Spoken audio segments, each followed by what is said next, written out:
All right, you guys hear me? You guys all good? Ike, you can unmute yourself. I'm not unmuted. We're good. Vikki, you can unmute yourself. You're good. All right, hey, thanks for everybody jumping in. It looks like we've already got 17, which is awesome. I know we'll get some more people kind of coming and going here and there. Does everybody have their beer ready to go? Because we're going to be talking about this wonderful Hideout Hazy.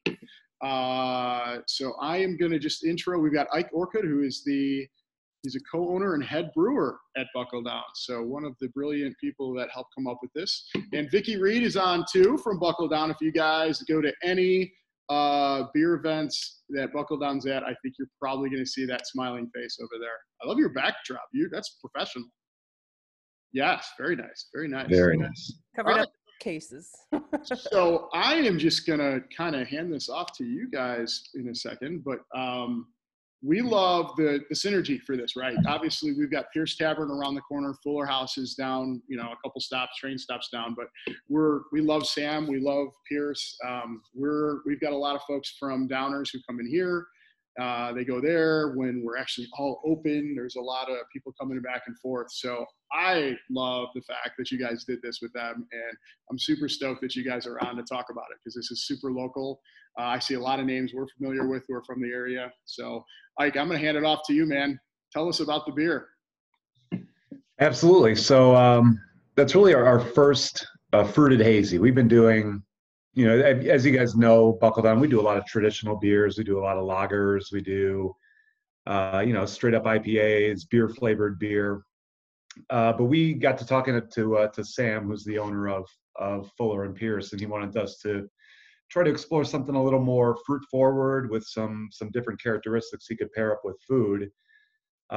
Vikki and I had done a blood orange beer about a little over a year ago for the Pink Boot Society that turned out fantastic. It was a blood orange haze.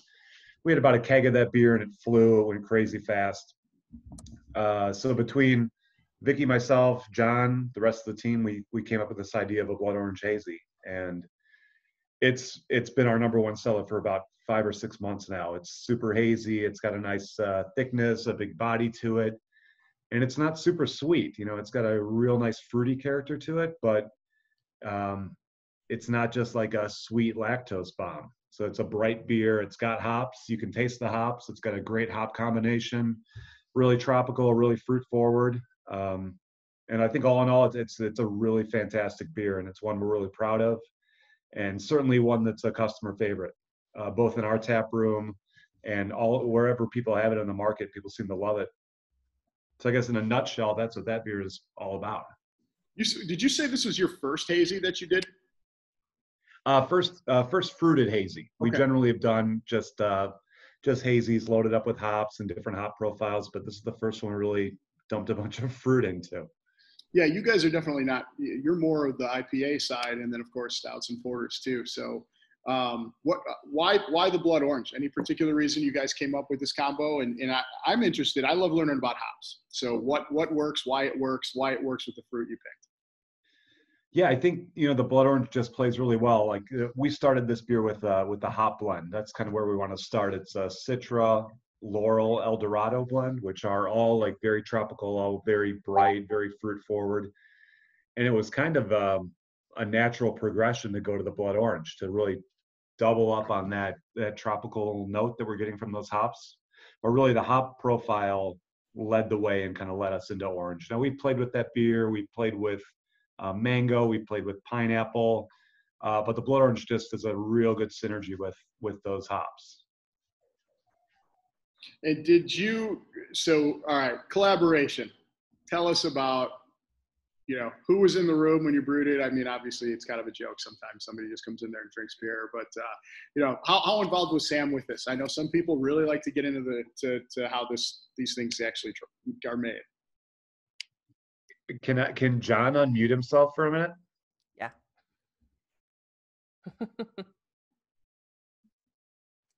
John, do you want to weigh in on that a little bit? You were kind of the key coordinator of the Pearson Fuller room. Yeah, one of their managers at the Fuller House location in Hinsdale, Leslie, she is probably at the time their biggest, kind of diverse beer drinker. And she came to us with the idea of doing something fruited. And, like Ike was saying, when they tested it with the Pink Boots beer, it was a perfect match. So she was excited about us having some, pre-tests, I guess, if you will, with that style. And so she was the one that showed up that day. They had another bar manager come in. So there was about 4 of them from the group that showed up. Sam brought lunch and came later in the day, but he's a busy guy. So that's all you got to do, bring lunch and we get a beer. That's right. Perfect. No, but they were very involved in the style and what they wanted it to come out like. And obviously the name comes from Pierce and their tagline of a neighborhood hideout. So it was a true collaboration in the name and how we got there. Anything they wanted to do specifically with like food pairing? I mean, they talk about, I don't see Sam on yet. We invited him, so he might be able to talk a little bit more to it. But food-wise, anything? I don't remember that, to be honest. It's just a fun beer. I know they're moving a ton of it in draft when they've been open, obviously, right? Yeah, for sure. The first batch we gave them didn't last the first week, so we knew right away that this was going to be something that was going to be successful. That's awesome. They've done some cocktails, I believe, with kind of the pairing with this beer, but I don't know if they've done anything with food yet. That's awesome. All right, what else do you guys want to tell us about this particular beer? We can certainly move on it a little bit. You know what? Actually, I'm going to ask a question before we get to that. Cryo. Explain cryo for us. Right. So that's one of the it's a descriptor for one of the hops for people who don't have the can. Yeah. So the cryo hops are kind of a newer thing. They're, in a nutshell, they're like super concentrated hop flavor. Really, when you look at a hop, you've got the cone that's got a bunch of leaves and vegetative matter and a bunch of stuff that is not like a flavor active component. So the cryo process, they actually take that hop and they freeze it, and then it goes into some kind of like a shaking device that then separates what's called the lupulin of the hop, and that's where all the flavors and the aromas, and the oils and the resins, that's where all that the good stuff kind of lives. So through that process, they're able to separate all the extra bits, all the leaves, all that stuff from the very active, super flavorful parts. And it's just like a concentrated hop. It's really awesome. And it's good for us. We think that the flavors are more vibrant from the cryo hops. They're very, very intense. You generally use a little bit less than you would of a regular hop, but they're fantastic. We love them. And they've become more and more available over the course of the last few years. It was to start with a few different varieties, maybe just the Citras and the Mosaics of the world, but they're starting to spread out a little bit more, and they're really good. Yeah, we like to use those in most of our hazies. The hops almost dissolve. These cryo hops almost dissolve. So it's not like with the pellets, like regular hops, you've got bits of leaf and stuff that kind of can stay suspended in the beer. The cryo really dissolve, and on the hazies, it accentuates that amount of haze that you're seeing in the glass. So they're really well suited for haze brewing for sure. That's awesome. All right, what else you guys want to say about this particular beer? And I'm going to I keep asking you questions and I interrupt. I'm sorry. So anybody in here, go to the chat if you guys have questions too. If you guys have questions about this particular beer or anything we want to cover moving forward, the floor is open in there. So we'll check that out. So now, third time I ask you this, what else you want to talk about with this beer? Vikki, do you want to talk about the Pink Boots beer, or Eric, do you want to continue talking about the Hideout? No, if you want to move on to that, yeah, because we definitely want to talk about that. Well, yeah, the Pink Boots beer, we've done 2 collaborations now. The first one last year we did out at Skeleton Key, and Emily Slayton organized it. And that was originally where Ike and I sat down with the Blood Orange and tried to figure out what our variant would be. We brewed a rustic pale ale, and then each one of us decided to do our own variant with it. And we sat down, and Ike just got a shipment in and tasted a couple of different. Blood orange was what we decided, so we jumped on that pretty quick.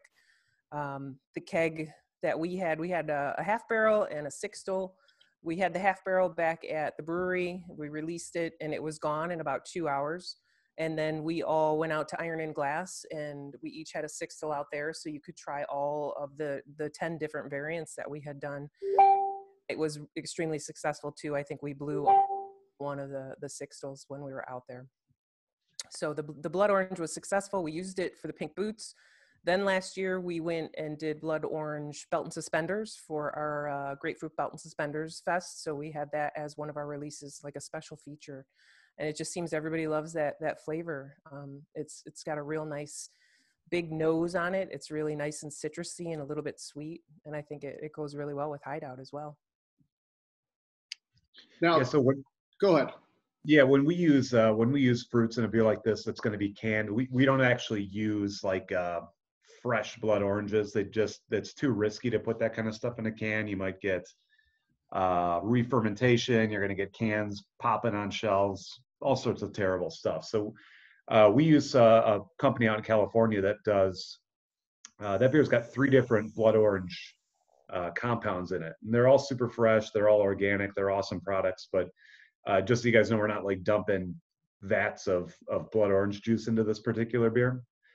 But some of them have like a lot of like zest and what's that? Like the peel? Yeah, the peel part of the orange that has like a ton of aroma to it, a ton of really like bright like marmalade almost like flavors. So it's a great blend that we use of the different blood orange compounds. It's really important to kind of layer those different blood orange flavors in whenever you can, just so it's not as one-dimensional. It's got a little more depth to it. Vikki, explain the Pink Boots beers, because this wasn't the first one you guys did, but I think people would love to learn a little bit more about that. The first one was out at Skeleton Key last year, and basically Emily was an actual recipient of a Pink Boots award when she basically started to become a brewer, and she really felt like she wanted to give back. So when she organized it last year, we had 10 different breweries and about 10 or 12 different bottle shops that all came out for that brew day last year. And that was kind of cool because if anybody's been to Skeleton Key, you know how that wall is cut in half and you can actually see into the brewery. We had so many people show up. They were open for business that day.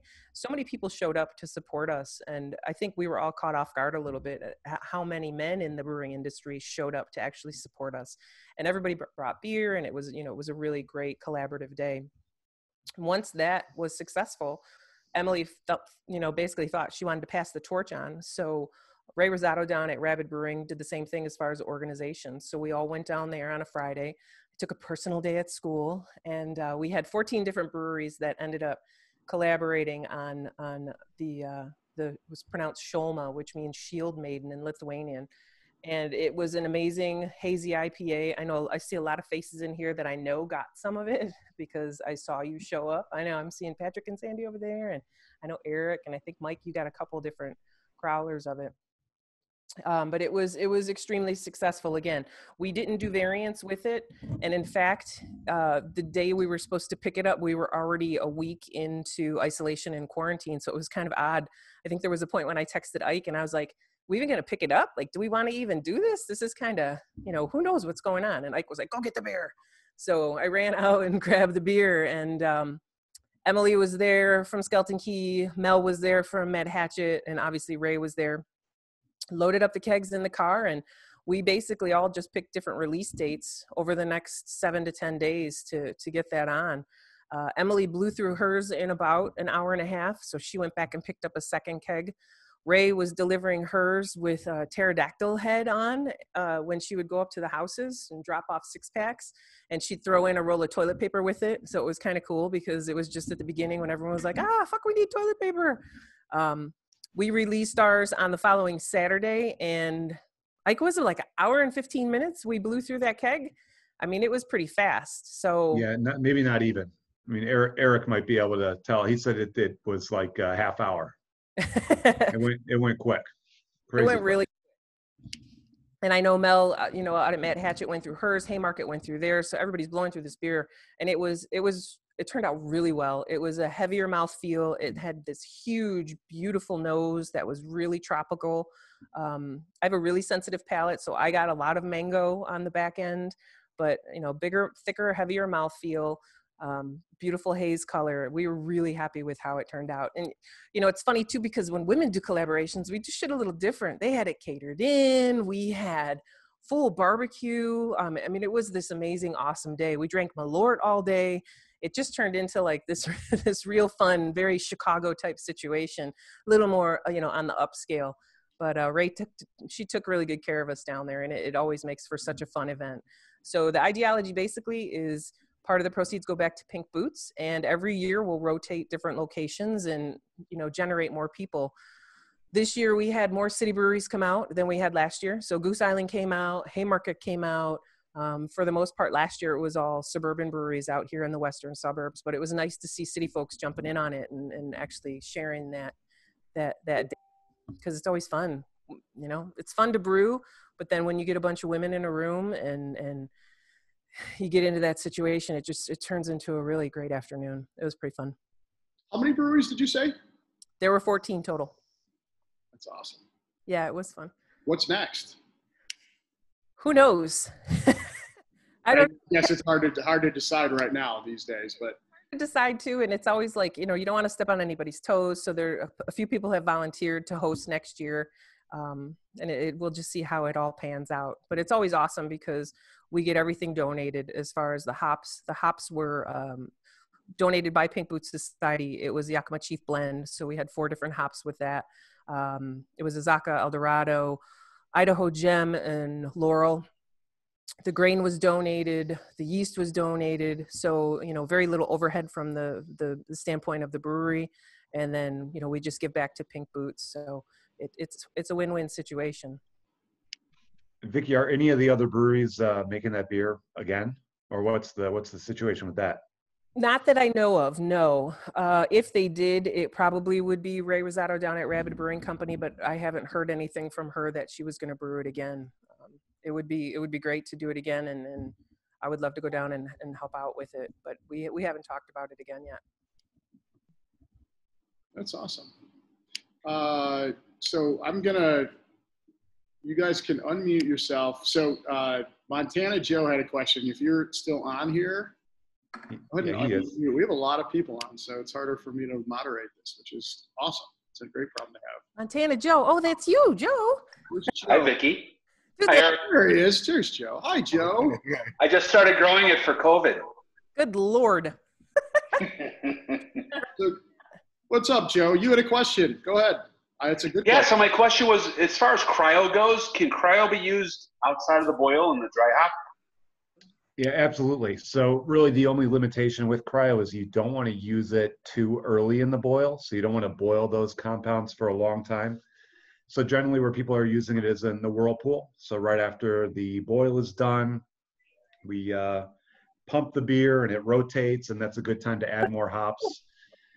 When you're boiling wort, the aromatic compounds from hops tend to come off in the steam, and they kind of go up the stack, and they don't end up in the glass. So really with the cryo hops, with how intensely, skewed that hop blend is towards the aroma and flavor compounds, you want to use them after the boil. So whirlpool. Some people even cool the wort down. They run it through a heat exchanger to cool the wort in the whirlpool, so you get more of those compounds, and then heavily in the dry hops. So really, any time except the boil, Joe, to answer your question on that one. Got it. Cool. Thank you. Yeah, for sure. Thank you. All right. Let's see. Who else is here? Well, Fred. You had a question there. Yeah, how you guys doing? Hi, Fred. Fred. Hey, Vikki. A lot of times there's collaborations with restaurants, but people don't can things. Did you guys decide to can this right away as soon as you decided to collaborate, or was it a decision you made later? John, can you weigh in on that one again? John's our director of sales, by the way, in case anybody doesn't know him. John didn't like my question. He turned himself off. Yes. There we go. Sorry about that. I can't find the mic ever. You know what? We did talk about canning it right away, though the first batch was only draft. We took some time. As you know, Ike's partner, Sean, is our artistic director, does all of our labels. So he was working on something right at the launch. But it was the second batch that we did in cans. We knew this beer right away was going to do well. They were getting great reviews at the restaurant, so we knew it was going to do well. The plans were there, but we kind of sped it up because of how well it was doing. Cool. Thanks. Yeah. Hey, so Fred is on, and I'm going to take a quick step here because Fred, you have a big congratulations. Today's a big day for you. Yeah, 3 years cancer free. Hey. That is awesome. I'll be drinking more later. Fred will be on his own Twitter platform tonight doing his own tasting at 8 o'clock, which is awesome, and he'll be celebrating. So if you're not following him, what's your Twitter, Fred?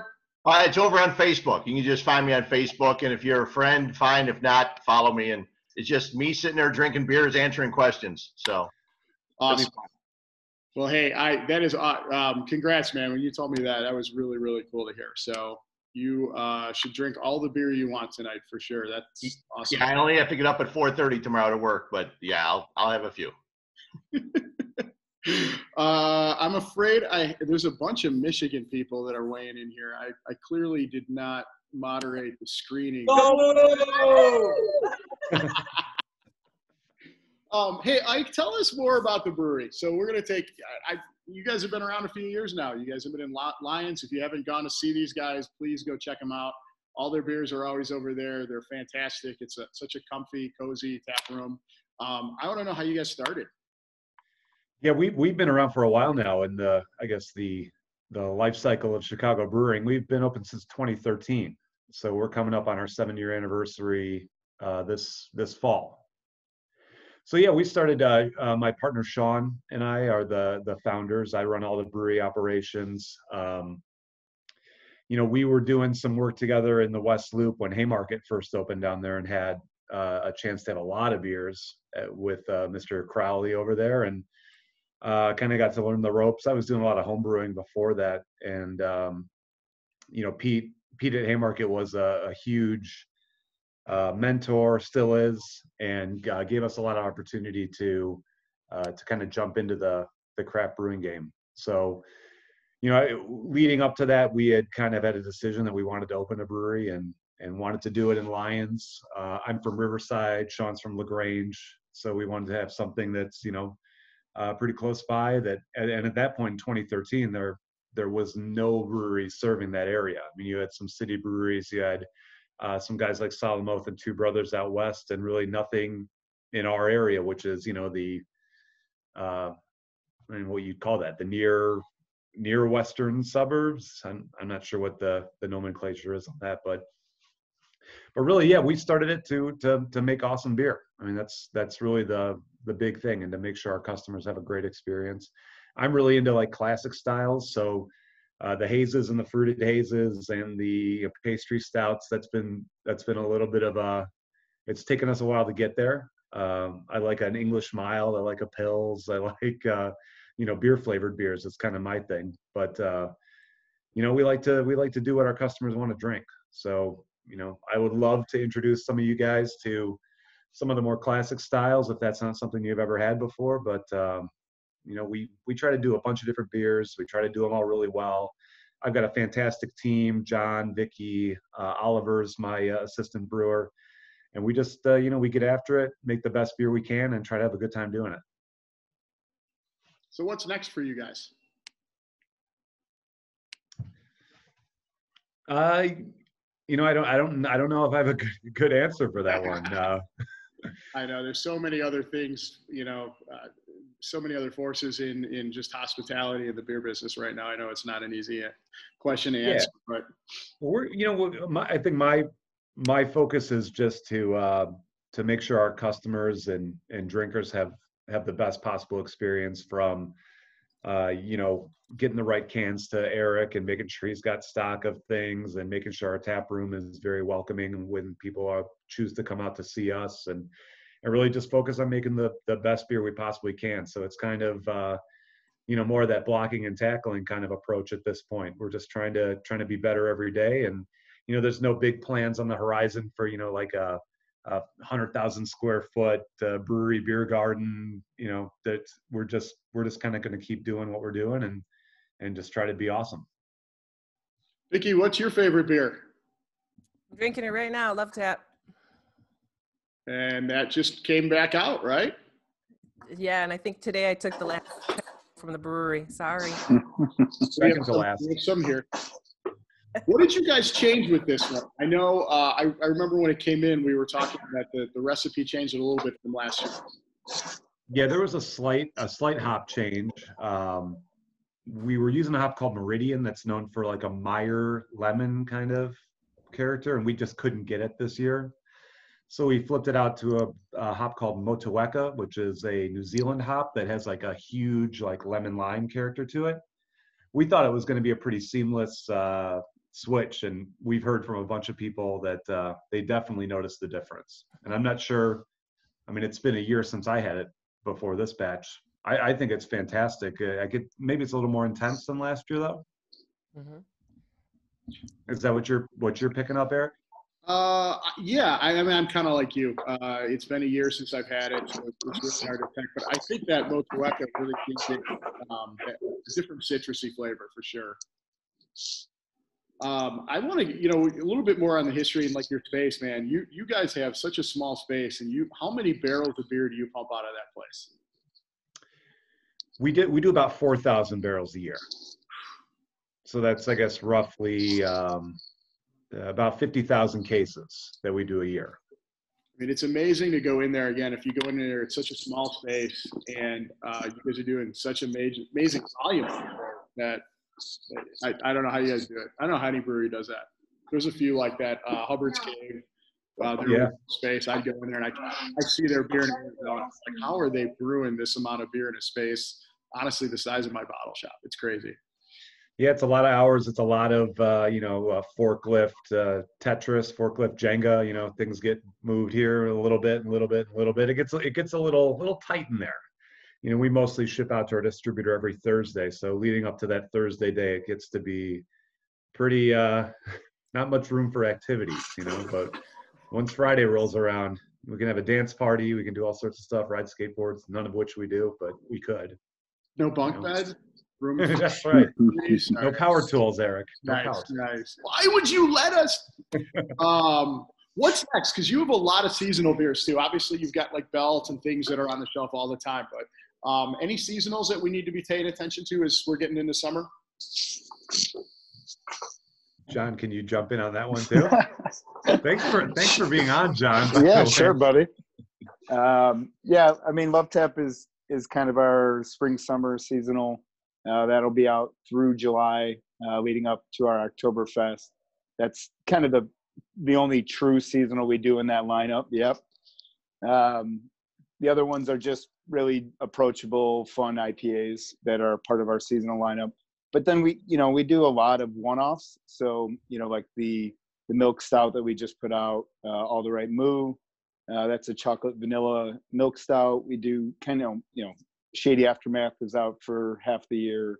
And then we start getting into lighter beers like, it did snow today, but we put out Abbey and Earl thinking spring was going to hit in April. And Abbey and Earl is a Belgian single with Earl Grey tea. That's an awesome spring seasonal style that's a limited release. So we do more of our seasonal stuff through just one-off kind of limited releases. And our true seasonal lineup is kind of an IPA showcase with Oktoberfest in the middle. But so we'll have something for every season, including, dark beer most of the year and, the Party Pillow and Cactus Pants that are light drinkers all year. So we have enough for any season really, but, we do rotate a bit. Joe, I'll throw it back to you. You had a question about Belgian styles. I'll give you a second on you. Yeah, I got you. Sam, you're on deck. are you guys planning to go out to your roots were the Belgian style?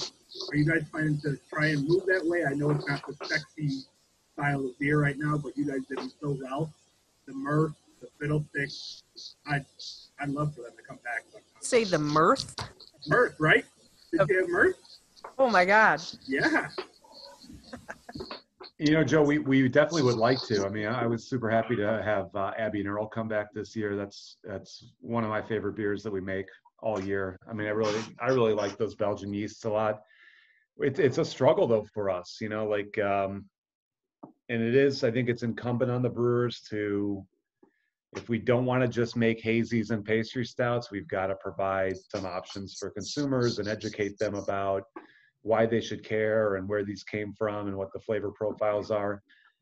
But to this point, the Belgians it's really shifted since 2013, when that was kind of like the Belgian IPA was a real hot style, and it was something that, you know, it's super spicy and has a lot of like herbal notes in it. I think it would play awesome with some of the new hops now, but it's a real struggle for us to get those beers to move.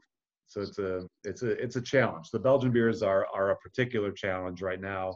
I think the Abbey and Earl plays so well because it's so refreshing. It's so bright. That bergamot from the Earl Grey is such a big orange driver that it's got, you know, a real nice tropical note to it, which, you know, I think that overcomes those tropical juice forward kind of notes. I think overcome any like stylistic objections somebody might have from it being a Belgian beer. But I'd like to do them. You know, we tried to do a short run of fiddlesticks last year, and again, it just didn't move that well for us.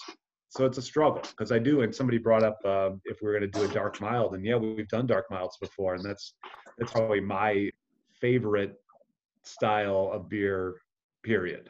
And that's one we do. Again, it's something I want to do more of. It's just hard to make it economically make sense, you know. Yeah, it's hard to. I mean, it's a, you know, kind of peeking behind the screen in the beer world, right? I mean, a lot of brewers like specific beers, but then they realize that that's not always the beer that's selling. So you have to figure out how much of my soul am I going to sell to make the beer that keeps the lights on, so that allows me to make the beer that I like to drink. And it's an interesting problem you guys sometimes have to navigate with that. Absolutely. So you answered Sam's question. Blair, I'm going to let you ask your question. Blair, are you on? Blair is here. All right, Blair. You are my resident person that loves one specific beer, so you can ask. Yeah, I've always been a huge fan of the Irish Red. I love Irish Red, and I haven't found that from BuckleDown yet. So are you guys going to do one of those soon? We don't have any plans to do an Irish Red. This is the first request I think I've ever gotten for an Irish Red. That doesn't surprise me. That's typically the response I get. But I'll tell you what, I'll buy you out of Irish Red if you make it. Well, what's one that what's a brand or an Irish Red that you think's a real big hitter? There are two that I really am in love with. Number one is Hailstorm Southside Irish, and the other one is, believe it or not, Banging Gavel Red-Handed. Yeah. Those two are just outstanding. And Eric has had both of those on tap for me. So if you guys do an Irish Red, I'll tell you what, I'll be in there every day. Okay, we're going to talk about it next week for sure. We're going to add it to the schedule for next March. Has everybody seen like Field of Dreams, where they talk about the doctor that, you know, they always put something in the store because they knew he would buy it? That's what I do to Blair with Irish Reds. That's right. Thank you, Eric. I appreciate the opportunity to chime in. No, and you know what? It's a style, and Ike, I'm going to guess this falls into that category of Belgians, right? That they don't move very often. They're nice. They're like Oktoberfest, where it's a good seasonal beer. People drink it they try it, they try a few, and then they move on. Even though I love Oktoberfest beers and could drink them all year, but most people don't. So I think Reds are kind of in that category, right? I mean, just if people would drink them all year, Blair, you got to tell more people to drink them. I think you're right on that, Eric. I got to figure out how am I going to get a bigger fan base here. You don't have that. You don't have that. I would totally drink Irish Reds all year. All right. You go. got a couple of comments for one of your newer lines. B. Stockard, I don't know who that is. I'm sorry, I can't see you on here. If you want to jump in and ask, you can ask that question when we're going to see that beer. I see it in John's screen right now. That might be answering our question. Nice placement. Who is B? Oh, there he is. Yeah, I'm here. I love the beer. I work closely with these guys from the distribution standpoint, and super excited about it. Can't wait to get it out in the market. So sure. John or Ike, if you guys want to tell us about it. Yeah, about the line in particular. I'm sorry, which beer are we talking about? Clencher, sorry. And staff, I see you asked the question. Oh, sorry. Clencher 5 is on deck, but talk about that line and how that came about. Oh yeah, for sure. So we first started brewing Clencher back in 2014. It was the first double IPA we made, and really that beer was always about like exploring the different hop profiles we could develop with different availabilities. So we started with I think the first one was like a Simcoe Centennial. Those were pretty hot in 2014, and we fell in love with it. So we got a little locked in a couple years ago with a Citra Simcoe hop profile. That was in like 2016 when hops were like crazy. It was really hard to get contracts. It was really hard to get the availability was super spotty on hops. So we had to kind of lock in and pick a lane. But recently, we had the opportunity to kind of get back to the roots of the program and start to really explore all the different newer hops. And there's a ton of variety. Sorry, it's a pretty amazing variety of hops right now that are available, and we're real happy to get back into it. So starting the beginning of last year, I guess beginning of 2019, we came out with Clencher 1 with the idea of every 4 months we were gonna switch it up and bring a new hop profile to the market. And I think it's been real successful. I mean, some of them, I think what I like the most of it is I get people have favorites of 1 through 5 now. You know, so people will come back and say, hey, when are you making 2 again? And 2 to 4 are completely different hop profiles. You know, you might have some that are, you know, more spicy and more herbal. There's others that are like Clencher 4, which was just like a tropical fruit bomb.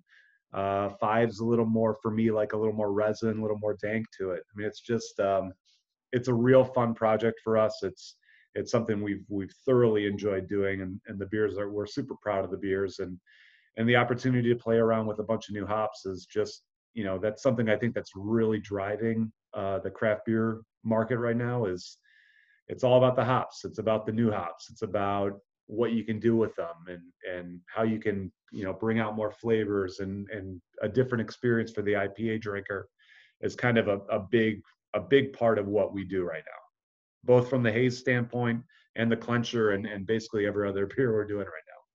Is 5 out right now? Is it out at the tap room? It just came out yesterday. Okay. Right, John? Yesterday? Yeah, and Breakthrough, our distributor, got beer yesterday, so it'll be starting to hit stores next week. Cool. So you'll see it at Orange and Brew next Wednesday. Awesome. Very cool. Look forward to it. We just made a sale, John. 1 case at a time. I'll buy more than one. Trust me. So Peggy, if you can, I know Peggy was having trouble with her video, but you have a question on here that is real specific, but I think we can take a little deeper. If you can unmute yourself, or actually I'll unmute you if you want to ask it. Go ahead and ask your question, because I think this is something that a lot of breweries are going to have to start figuring out in the next month or so. Are you able to talk, Peggy? I unmuted you. No, tell him. Hey, I was wondering about the light style IPAs. Yeah, for sure. Super hot right now. You're drinking a low cal?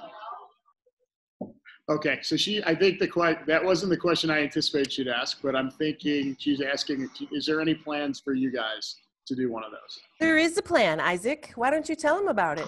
What was the name we came up with, Vikki? Came up. Light Claws. Light Claws. Ale that has a super hot punch that you shotgun and fit into your count. What's the APV? Oh, probably somewhere around 5, maybe. We're still a little bit in the planning phase. Vikki and I had talked about this around like last year around Christmas time, I think. Maybe like 2 years ago now. No, it was this past year, Christmas. We were trying to figure out the New Year's resolution.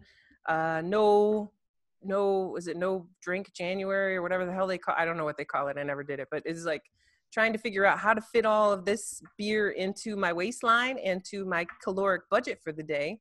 So my goal was to have him brew me a beer that was 99 calories or less, or brew a beer with him that was 99 calories or less. If we could keep it low and crank it up to that at least 5%, that was our goal. And then, Great idea, Vikki. Thank you. Yeah, I remember I did some math on that, and I was trying to figure out how to do it, and I didn't get much further than that. I'm gonna get back to work on that, Peggy and Vikki. I'm sorry, I've dropped the ball here. It's not my fault. It's a pandemic. What do you? Yeah. Well, all right. So pandemic, and I'm gonna get kind of to the question that she's leading me to that she asked. She asked about the beer brewed for brew fests that aren't going to be happening in the next couple months thanks to our craziness right now. And I'm going to take a step further because I think all three of you can probably speak to this. I mean, how are you pivoting with all the things that are happening right now in general? Well, generally for us, I mean, we're staying pretty busy. I mean, I think something that our distributor's done a great job of, and John as well, is we sell a lot to bigger chains, so our beers in Mariano's, our beers in Benny's, and obviously our awesome independent supporters like Eric. So we don't do a ton of business into the bars. Bars and restaurants is not a huge part of our portfolio. So we're definitely staying busy. It's been a wild ride though, working with John every day, trying to figure out, how much beer can we get into cans. I mean, it's really all of our draft production has completely ceased, and it's been like a real wild moving target, because take it back, 4 weeks ago now, we all thought this was going to be over on April 1st. At least naively, I thought it was going to be, and it's just every day is a new adventure right now, and to specifically thinking about beer for Beer Fest. I mean, that's not even something we've even talked about or considered at this point. Everything is much more, what's the next week or two going to look like? Not so much looking into the summertime, at least from my standpoint. Trying to keep up with production's been actually a pretty big challenge. Thank God for that. But we're definitely busy right now.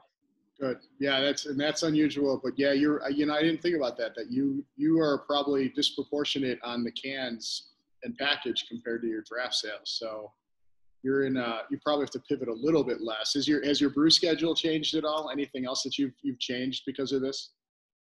It weirdly got like super full 2 weeks ago, but now we're kind of like it's kind of calmed down a little bit. So it's like a moving target. And John and I were just talking today about how to shove like 3 more brews into the next 2 weeks that we weren't planning on. So it's been like every week's a new adventure with it. There's not a ton of clarity. The crystal ball's not really working so well right now. So it's kind of taking it week by week for us. Like, I'm sure like everybody else on this call with every other part of their life, it's kind of the same thing for us. It's like a week by week adventure. Vikki, you're, I know, active with the Guild, the Craft Brewers Guild too. What are they telling you? What are you guys hearing for events and things like that for coming up? The Illinois Craft Brewers Guild has been really careful in trying to evaluate really the future of craft beer through safety. When we do the big festivals, I know I talked to Katie Long. Carrier is the co-director of the Illinois Craft Brewers Guild. We talked extensively about Illinois Craft Beer Week, which traditionally is the second week in May. They have pushed it back to sometime in August as a soft date to relocate it. And logistically, that raises a ton of questions. What will it look like? What will it feel like? We'll still do beer under glass on that first Friday night. And then they're still trying to incorporate a closing festival this year. But again, based on where we are, who knows what that will look like. Shortly after that, FOBAB is already scheduled for the second week in November. UIC is already booked, and a lot of questions about what that means as far as that festival, which generally pushes through close to 9,000 people by the end of the weekend. So a lot of questions still up in the air, and everyone is working on a day-to-day basis. So everything is pretty much postponed at this point. COD, I'm on the Business of Craft Beer program on the board there. All of the spring courses have been canceled. We got an email today that we're looking at doing the fall course again in conjunction with FOBAB and falling into that first week in December, but everything is still contingent upon what happens and how it unfolds. I mean, I teach high school. We got the notice today, we're done for the rest of the school year. We had meetings yesterday that talked about the beginning of the school year even being disrupted if we don't get through this, where we would have 2 years in the school, or I'm sorry, 2 weeks in the school at the beginning of the school year, and then we would quarantine for 2 weeks. So we would do on and off for 2-week block periods until we got through about December. And even that is not something that I would want to hear and look forward to. You know, my ultimate goal would be to go back to school full time in the fall, but that might not even happen. So everything is still in conversation, and everybody's waiting for, you know, to see how this all pans out, to see what happens. And the guild is taking it at face value as far as the seriousness, especially with the size of the festivals that they put forth. Well, I know everybody's looking forward to those, especially beer under glass and FOBAB. So hopefully we'll be able to get that going. But yeah, you're right. I know everybody in that guild and on the board is concerned about safety for sure. And you guys are doing a great job with, you know, the guild and BuckleDown in general, trying to figure this out. I mean, this is new territory for everybody. There's no playbook at all. So let's get back to fun stuff. Drinking's fun. Hey, Steve, you've got a question that we probably should have had, or we should have asked early on. Go ahead and ask it. This Steve, my question is, where did the name BuckleDown come from? Yeah, for sure. So that, you know, that kind of came about, I think, as the best names do, like super organically. So, you know, going back to maybe 2012 when we were like deep in the process of planning and trying to get permits and trying to find a location and pick a brew house and all this stuff, it just kind of became the mantra on a daily basis of, well, I guess today we're going to buckle down and get this lease signed, or I guess today we're going to buckle down and try to get this paperwork submitted.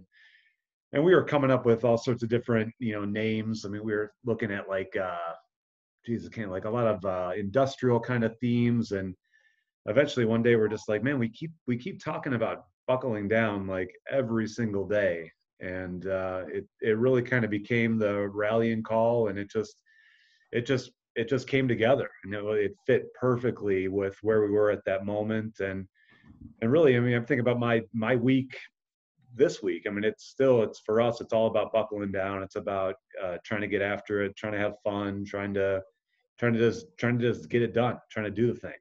So it's I'm really happy that there's nothing, you know, it's not like a focus group that came up with this or something that we just thought sounded cool. It really is the embodiment of kind of the way we like to do things and just the way we started it. It goes back to the roots of the business. So it's, yeah, I love it personally, and it's got a nice ring to it, but it's very true, and it's very much a reflection of our passion for sure. I'm gonna unmute the dude. That's Eric in there. I love that background. You have a question that I get asked all the time here, and I don't have an answer for it. So you can ask it. Let's get the answer. What are you guys bringing back? Painted Turtle? We were talking about this. I'm gonna talk to John again. We were talking about this. What, a month or two ago, maybe a couple of weeks ago. This comes up like on a quarterly basis. It came up today at the brewery. Somebody buying cans to go asked today. Dan was there. you know, we know there's a lot of, you know, fandom around that beer for sure. I dressed up like a turtle in multiple meetings to help my distributor sell it. So I got a costume waiting till we brew this beer again. So, no, I mean, you know, I think BuckleDown was ahead of the times on the session pale ales, and, you know, that was a good one. And, you know, we kind of went away from it to try to mix things up. We got a bunch of new hops that we wanted to play with. When I say we, I meant Ike. But so we tried something different. And now, you know, to somebody's question earlier, all the session light ABV hoppy beers are back and more popular than ever. So, no, I don't know if Cascade heavy light pale ale is what people are really wanting right now, but, you know, the idea of it is probably something we could kick around, and the branding is there. People always ask for it, believe it or not. Somebody pointed to something we had the other day and said, "I'll have the painted turtle," and I'm like, "That's not it." Is it one of that maybe you can play around with the hops like you do with the puncher? Ike? Yeah, for sure. I think if that beer comes back, it would have there'd be some revisions. I think the overall concept of like a 4.5% lighter, like crushable hoppy beer, obviously I think it was Peggy that brought it up earlier. Yeah, that has some relevancy. You know, you obviously Rev and Founders and all those guys are doing beers like that. But yeah, I don't think what was it? A Chinook and Cascade beer is going to be that compelling in this time. But yeah, we could certainly. I mean, there's a ton of cool hops. Love those Sabro hops, and we could play around with a bunch of stuff. It has a loyal following, I'll tell you that. Yeah. I'm gonna get to Mark McDermott here. Mark does a lot of writing on beer and aggregates a lot of events for Chicago Now. Mark, you can ask your question there. See if I'm up here. Okay. Yeah, I was just wondering if you were able to or wanted to tell us the story about Hypothesis and whether Finch is still keeping that going at all.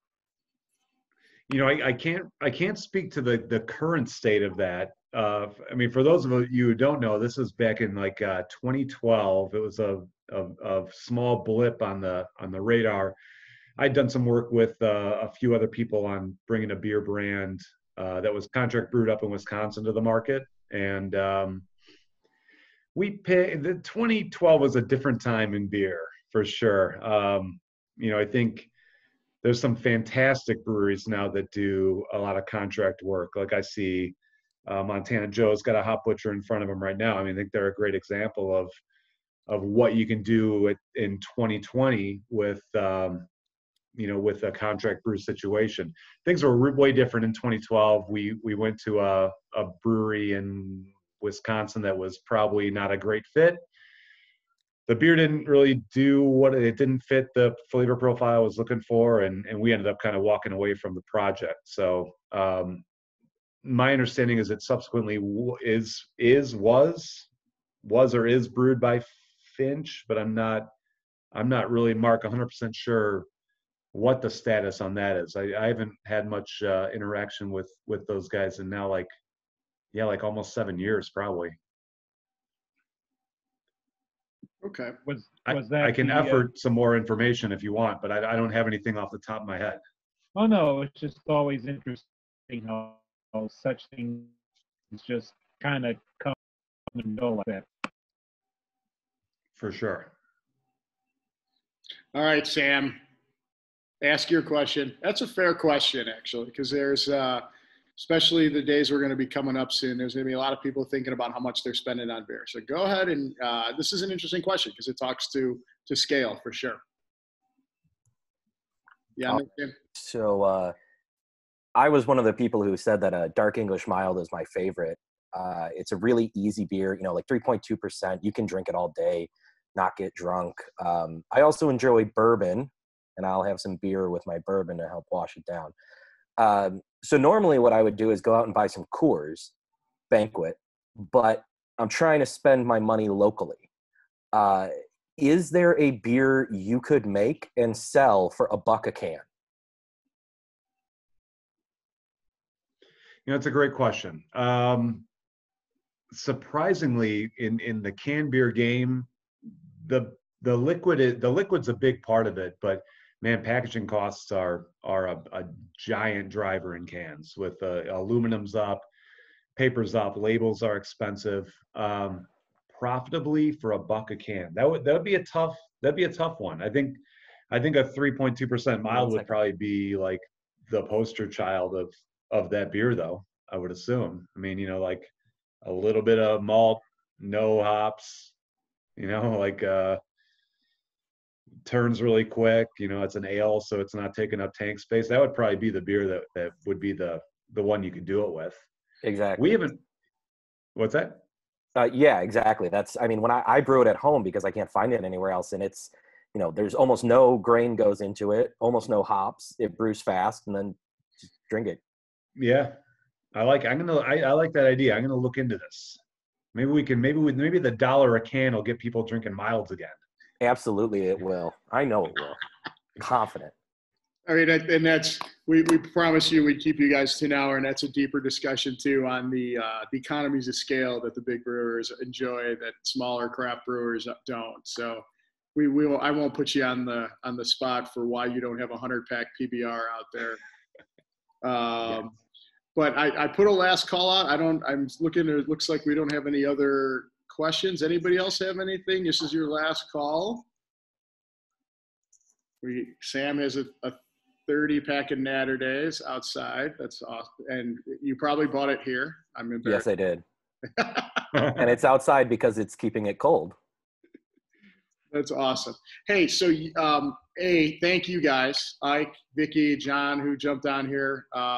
Sam sends his regrets. Sam actually sent me a Facebook message while we were on and apologized. He said they're absolutely slammed at Pierce right now. Everybody apparently is spending their stimulus checks on dinner over there, which is a great problem to have. And that's a good segue to, we actually have one lined up for next week. So we really love the idea of this local. You guys are good. You guys are pals with Emily and Paul over at Skeleton Key.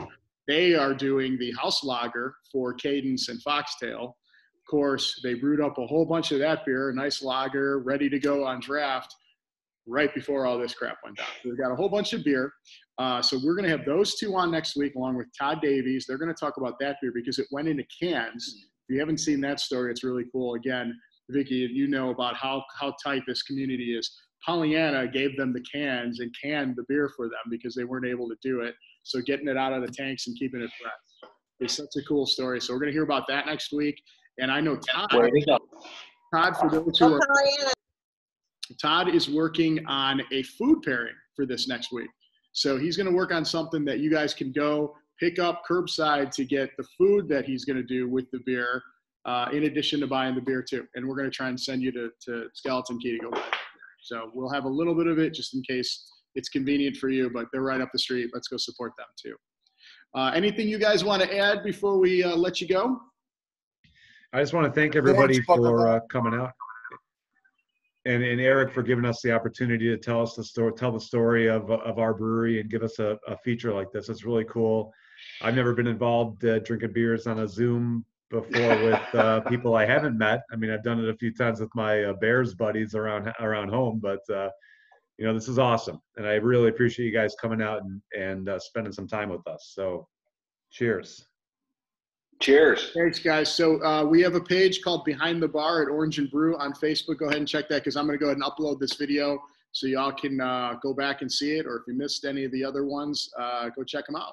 Hey, thanks everybody else for jumping on here. You guys are awesome. I see a lot of familiar faces. So, Vikki, thanks, Eric. Thank you so much. You guys have a great weekend and can't wait to be doing this in person with all of you guys at the Brew Pub. Thank you, everybody. Have a good weekend. Thanks, everyone. Cheers. My can is on green screen here. There we